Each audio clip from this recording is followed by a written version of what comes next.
Hey guys, today I'm going to teach you how to make Link's arm bracer from Breath of the Wild. Before we go and start making this, I'm going to run through a list of supplies you may need.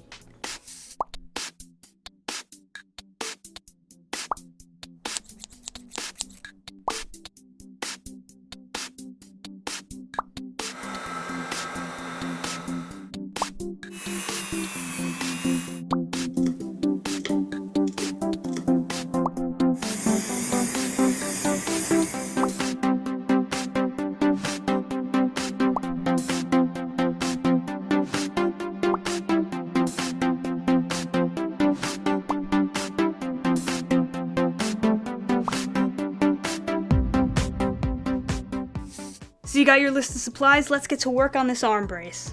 The first thing you have to do is find a top view picture of Link's arm bracer online, print it out to the size of your forearm, and then cut it out. I usually trace my cutouts on another piece of paper because it helps me visualize it better, but you don't have to do that. Once you have the cutout, tape it onto a thin piece of foam, and then trace it out. Cut the foam and see if the size fits your forearm. If it's good, you can move on to sanding the edges.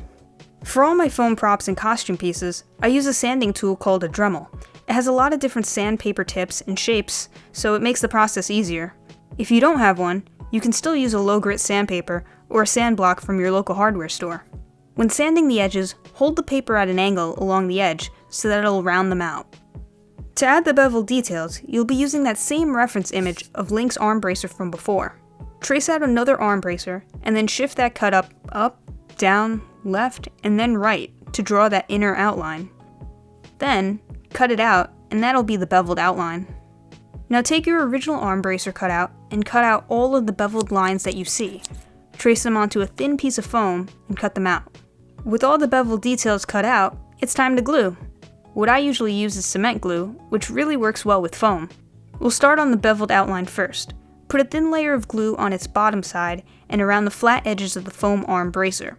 Take a heat gun or hairdryer and dry the areas you put the glue on. This dries the glue slightly and ensures that when you put both sides together, they'll stick right away and stay like that. For the beveled lines, I skipped the heat step only because they're thin pieces already, and I was sure that the thin layer of glue would dry right away. I also only put glue on the underside of those detailed pieces and not on the arm bracer too. Once all of the details are on and everything is dry, you can add a little heat to the arm bracer and leave it in a slight curve while it cools off. With foam, this is what you'd usually do to get any kind of curve or give it some kind of shape. After that, take your Dremel or sandpaper and sand the edges once again. The reason for this is because no one's perfect, and the beveled outline probably doesn't completely line up with the arm bracer's edges, so I usually sand it again to get those two things aligned. To prep for the straps, take a hole puncher and punch 2 holes along both sides of the arm bracer, right on top of the beveled outline. So now everything is set up to be plasti-dipped, and what plasti-dip does is give the foam a more solid feel and sets it up to be painted without the paint seeping through the foam. Since this is going to be painted light brown, use white plasti-dip. It'll make it easier to paint on light colors than black. If you don't have plasti-dip, you can find it at your local automotive store. When spray painting, try to stay outdoors and wear a gas mask and gloves.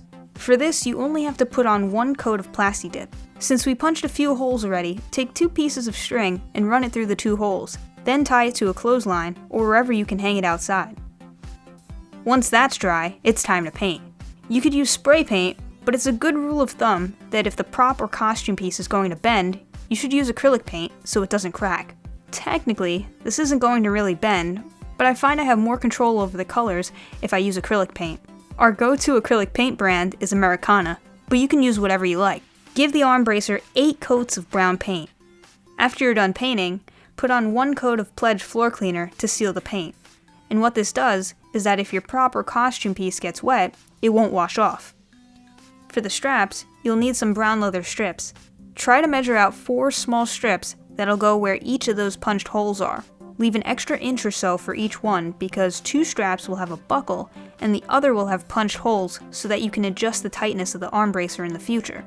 Take a belt buckle and wrap one end of the leather strip around it.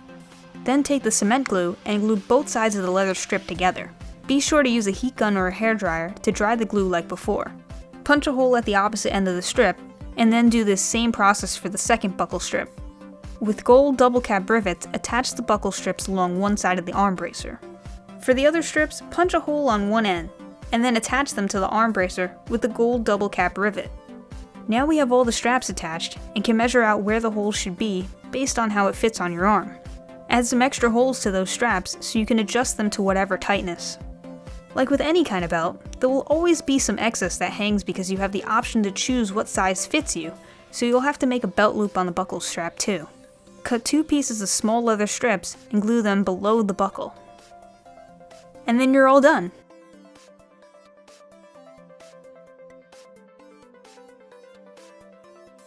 Hopefully this tutorial helped and you're mostly done with your Link cosplay for whatever convention or Comic-Con you're going to.